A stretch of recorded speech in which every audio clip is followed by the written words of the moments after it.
Today I'm going to be going through the carburetor on a 2001 Prairie 400. This is Kawasaki Prairie, and what I've got here is two carburetors. This is a Kian. It's got a CVK at the top of it carburetor. This is an OEM genuine Kawasaki carburetor that came off of the machine. What I've got here is an aftermarket carburetor, probably going to be in the lines of $35 off of eBay. Caltric, made in China, CA153 carburetor. And I just wanted to show you a couple of the differences between the two, actually a list of differences between the two. And I just want to give you an idea of what the differences are, so when you go and get ready to spend possibly a couple $100s for the OEM carburetor, a fraction of the price on an aftermarket unbranded carburetor. I just want to show you what you're getting here. I'm going to try to give you the unbiased opinion. If you want my opinion on these carburetors, ask me down below and I'll give you my opinion, but I just want to give you an idea of what the differences are so you can make your own opinion, whether you want to go spend the money on the OEM carburetor or save $100 and buy an aftermarket unbranded carburetor. So gonna go through these carburetors now and just give you all the differences. I'll let you compare them in my video. Click pause at any time and you can check out, make sure I'm showing you the differences, and I want you to be able to see those in this video.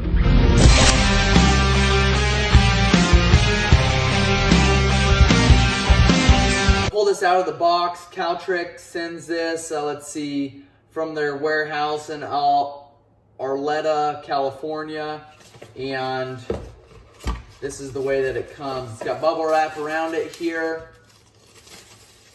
Pull that out of the bubble wrap. Here is the carburetor, nice and shiny. Just looking at it real closely here, not a ton of differences right offhand that you're going to be able to see.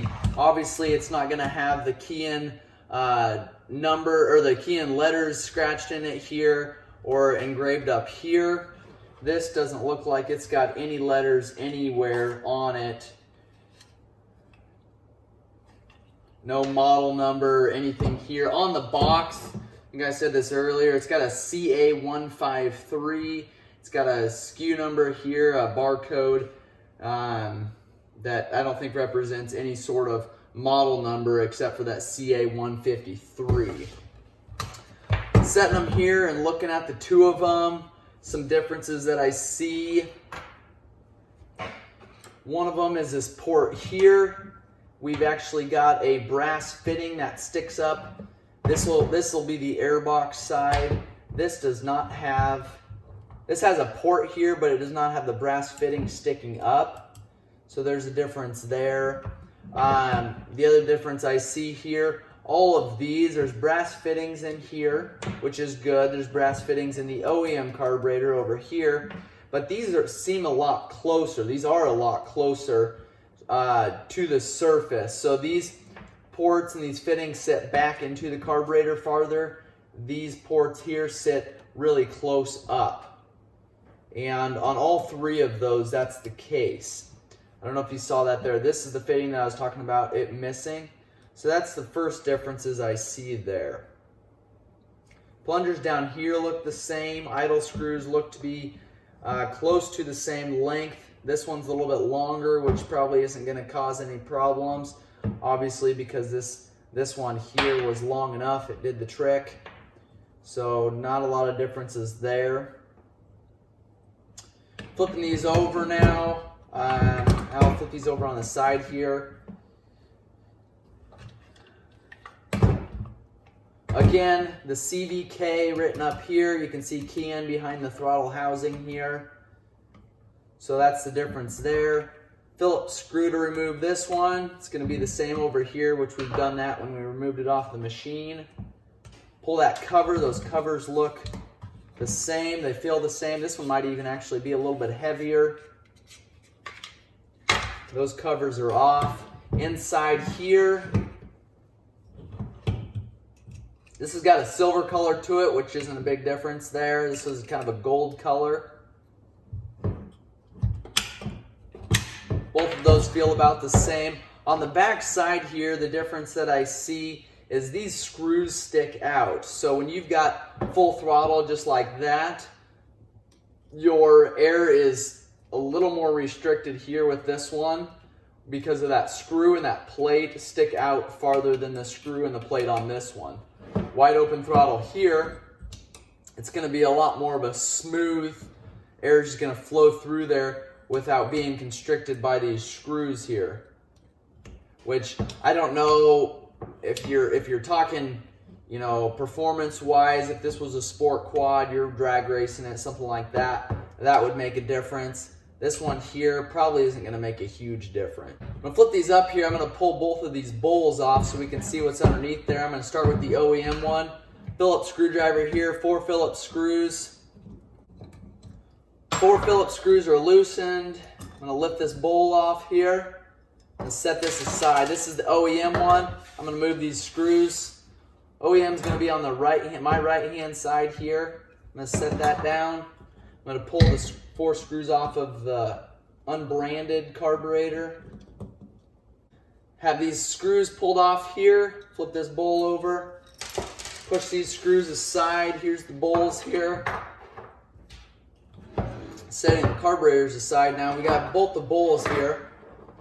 And you can see not a ton of differences. The one thing I'm noticing, you've got a plate here on the OEM carburetor. On this one, it's completely opened. Now, not a big difference as far as performance and how it's going to work. The only thing I like about this one better is this plate here. A lot of times debris and stuff will get stuck down into this bottom bowl area. And this plate here is going to keep it from working itself up and working itself into those jets on the carburetor. So any sort of sand, anything that gets into your bowl here is probably going to work itself down into the bottom of this bowl and sit down in there, kind of get caught up in there. You can see this one's completely opened, and any kind of debris, sand, or pieces of rubber or anything coming off your fuel hose is going to get sucked up into your carburetor. Now, if you've got a completely clean carburetor all of the time, no issues there, you know, isn't going to make a difference whether it's got a plate on there or not. So just another difference I see. We also have the O-ring here. Those look like they're universal. I'm going to be able to switch those back and forth. Let me see here if I put this bottom bowl on this OEM carburetor. So put this aftermarket bowl on this OEM carburetor. Not a lot of movement there. So you can actually switch these bottom bowls out if you needed to. Keep these straight here. The other thing I noticed on this bottom bowl here is these screws. This is an Allen head. This is a Phillips. So OEM one's got an Allen head for a drain. The unbranded has a Phillips screw. Not a big difference in those. Next, I'm going to pull this needle here, this pin that holds the float on. I'm going to push that through there. Doesn't really matter which direction it goes. Got that pin pulled off there. There is the float along with the needle. There's the needle there. Inspect that needle. These are adjustable. I've shown you that on other carb rebuild videos. I'm going to pull the bowl off, or the float off of this unbranded carburetor. Floats look like they're similar. Trying to see differences there. I don't see differences. You want to make sure that these floats are have the proper setting. So check your manual for those. Looking at these here.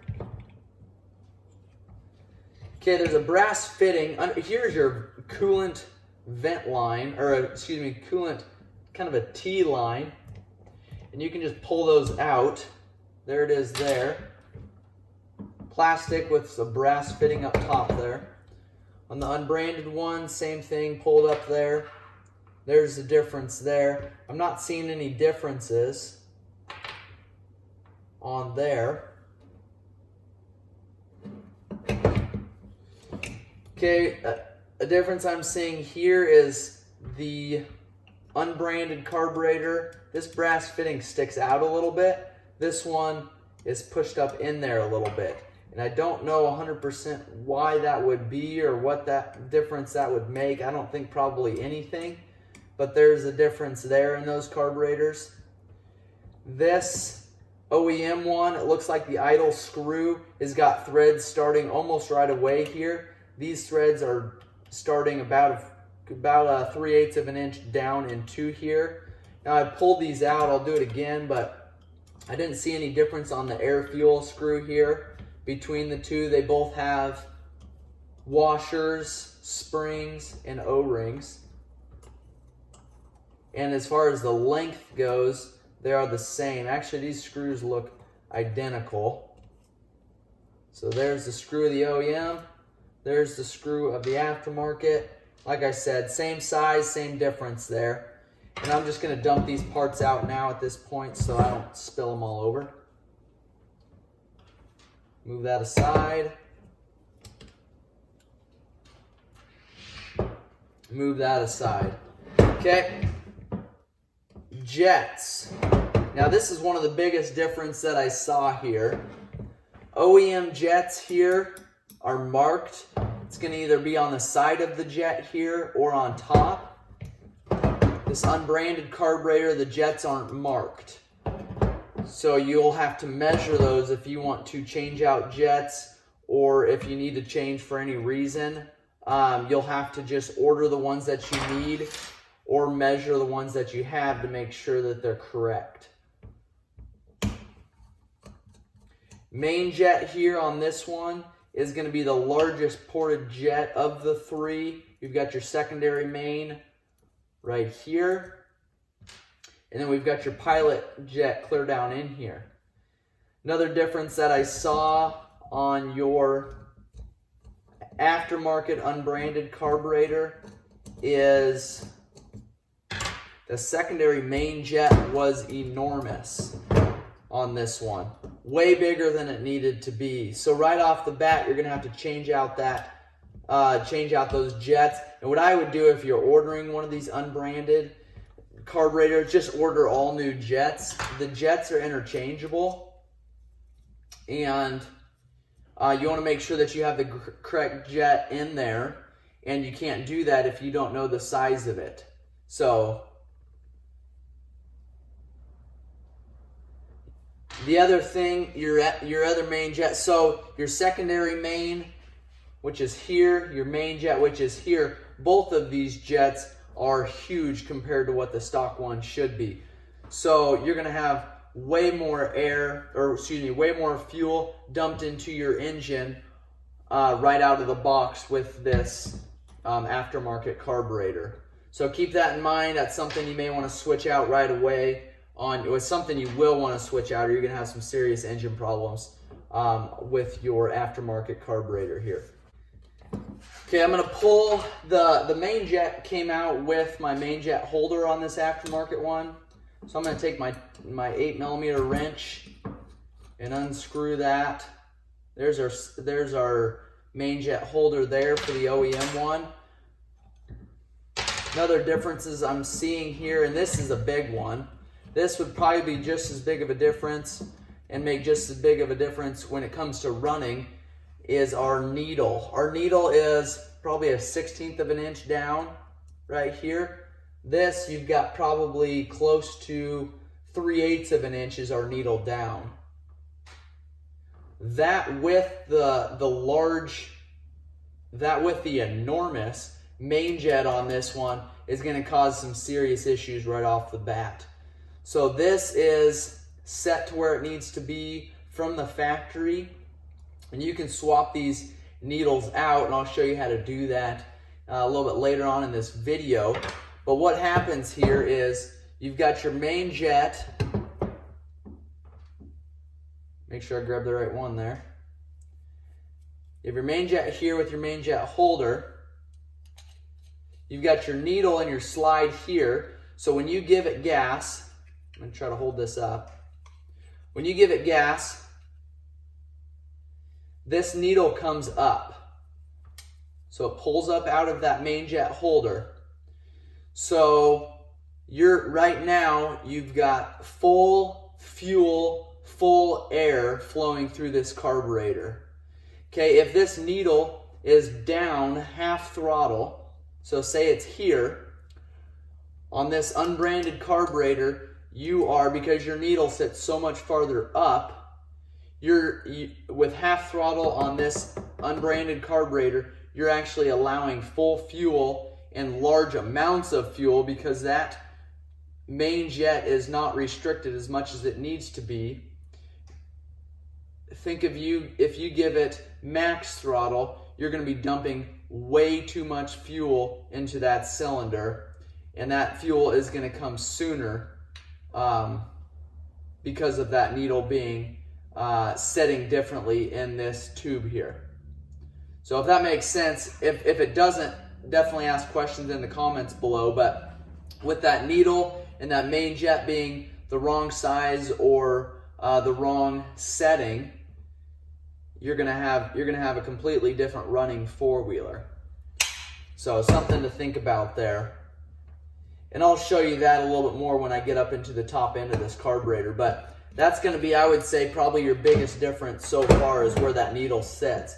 I don't know if you're gonna be able to see it there and if you can compare the two, but there's a huge difference in where that needle is in this tube here. So keep that in mind. Another difference I see here in this carburetor, and this is another big one here, you've got your primer pump here, and that's got an orifice here. That goes up into this area here, which runs a line up into your carburetor up here. Now, this actually has a jet. Your OEM carburetor actually has a jet in here. The unbranded carburetor has nothing. It's completely free and clear, runs right up into your main carburetor area, which is where I showed you at first. You have a brass fitting here, and you don't have a brass fitting here. So not only is there not a brass fitting up top here, but down below here, there's no restrictor, no jet that's going to restrict that fuel from being pushed up in there. So you hit that primer pump and push it, that fuel is going to unload into your intake here on your aftermarket carburetor, and on your genuine Kawasaki carburetor, that fuel is restricted and your engine will get the amount of fuel that it needs to properly run your four-wheeler. So this is just going to be in the case of using this primer plug, but from time to time you will have to do that, and you don't want to be shoving an incredible amount of fuel up through that port there if you don't need to. That's just another difference I saw there. I'm going to flip this carburetor over now. I'm going to pull the top cap off of here. We're going to check out the differences on top of your carburetor. So 4 Phillips screws again on both of these. 4 screws are off here. I'm going to take and pull this cap. There's your cap there. There's your spring. I'm going to push our slide up out of here, being careful this diaphragm doesn't rip or isn't sticking. I'm going to set that one aside, and I'm going to do the same to this unbranded carburetor. 4 screws are off. There's your top cap. Springs look similar. They feel pretty close to the same. Maybe this one's a little bit more flimsy. If it was a lot more flimsy or a lot less or a lot more coils, I would say that's something we need to look at. There are more coils on this one. Might be a couple more coils. So not a lot of difference there, but could potentially throttle up slower or come back down a little bit slower, which isn't a great thing. Push your diaphragm up out of there. Your slide there comes with your needle. Now I'm going to compare the two this way. And without having that spring in there, I can't put any pressure on there. Okay, there's our difference there. It's where our needle sits in our carburetor, or in our slide there. So this one you can see doesn't reach the slide on this one. So this needle appears to be longer. Now the other trick will be, these needles should have some writing on there to tell you the length. And here is your OEM one. Let's see if it does. It does have writing on there. It's hard to read. It's right there underneath of your stop here. And then we'll take our aftermarket one, our unbranded carburetor, dump the clip out there, dump the needle out.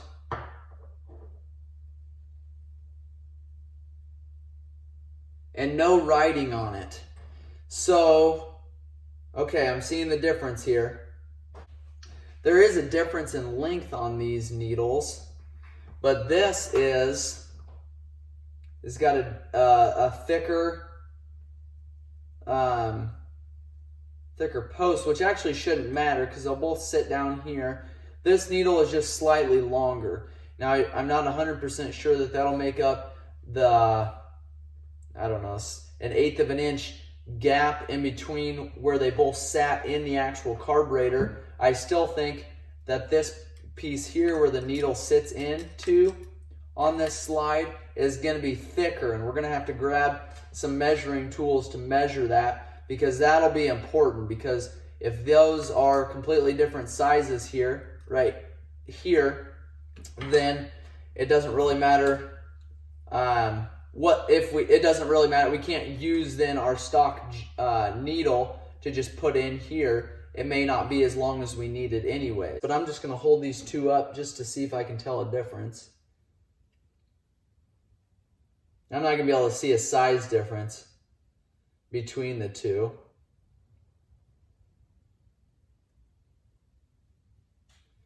There's a difference in how those needles sit on there. This one's actually got a wider hole. I don't know if that'll matter. If this one had a wider hole, I think it would matter. Weight-wise, these are pretty close to the same. They are different. There are some slight differences here. This one actually has a groove. Looks like a groove on top. Looks like a washer sits on top of here, but there's no washer. And this one, you can pretty easily see what it looks like down in there. So there are some differences there, for sure. On top here, this is a black plastic. This is a white plastic. Size-wise, they're about the same. They look a little different, but this way, both of these are the same. They look the same right there. This side here, I don't know how much this hole, this indentation here makes a difference, but this one is larger. It's got a deeper hole, and then it's a lot larger this way. Same way with up here. These holes or indentions are larger than these here. So not a ton of huge differences, but there are a handful of them that'll make a big difference in how your four-wheeler runs. Again, I don't want to tell you which way to go here with your four-wheeler and what you need to do, but I would definitely look at those differences and see if that's something you want to risk. See if it's something that you want to take the time to put new parts in your unbranded carburetor, or if you want to take the time and money to rebuild your genuine Kawasaki carburetor. As far as mounting it up and installing it on these particular carburetors, they are similar enough to where you would be able just to throw these on. It would fit just right. Some of the unbranded carburetors, you actually have to do some fitment differences. There are some fitment differences, and you've actually got to use different size clamps. You got to use some rubber bushings and spacers so that your intake here will match up, your outlet here going to your motor will match up. So that doesn't seem to be the case on these Kawasaki Prairie ones, but just think about some of those differences there. Now I will tell you that I would never put an unbranded carburetor on any of my four-wheelers. If you bring it to me and say you found a carburetor online for $35, I will throw that carburetor away and rebuild your old one. That's me. What I don't want to do is put a carburetor on there that is less quality and orifices aren't drilled the same or how they should be. You're restricting fuel in areas you don't want to restrict fuel, or you are allowing way too much fuel in an area where you shouldn't be letting that much fuel through. So saving $100 on a carburetor is not worth it for me for destroying the engine on a four-wheeler by running a four-wheeler rich or running a four-wheeler lean. I would go find an OEM carburetor that needs rebuilt and rebuild it myself, or take it to a dealership and have it rebuilt if I didn't have the knowledge to do that. Because for one, you already have this carburetor. If it needs rebuild, it's going to cost you $100 to do that. Or you go spend $35 on a knockoff carburetor and you will potentially have to pull that off and rebuild an OEM carburetor in the end. Or you're going to spend countless hours trying to figure out why your four-wheeler isn't running right after you put the knockoff carburetor on your four-wheeler. So I'm sure there are carburetors out there that are reasonably priced that potentially, might work on your four-wheeler. I'm just not willing to take that risk and potentially end up having to put a lot more money into the four-wheeler because I wanted to save a couple bucks on the carburetor. So that's my insight. There's going to be a lot of you that disagree with that. I just wanted to give you my ideas and let you think about those for yourself. If this video has been helpful, make sure you subscribe to our channel. Check our channel out. There's going to be a handful of other videos on the Kawasaki Prairie, handful of other videos on some of the aftermarket parts that you can put on your machine, and I like to do reviews on whether those parts are quality, make sure they're in good condition, make sure they fit your machine properly. I just don't want people to get stuck with a bunch of knockoff parts that don't work properly.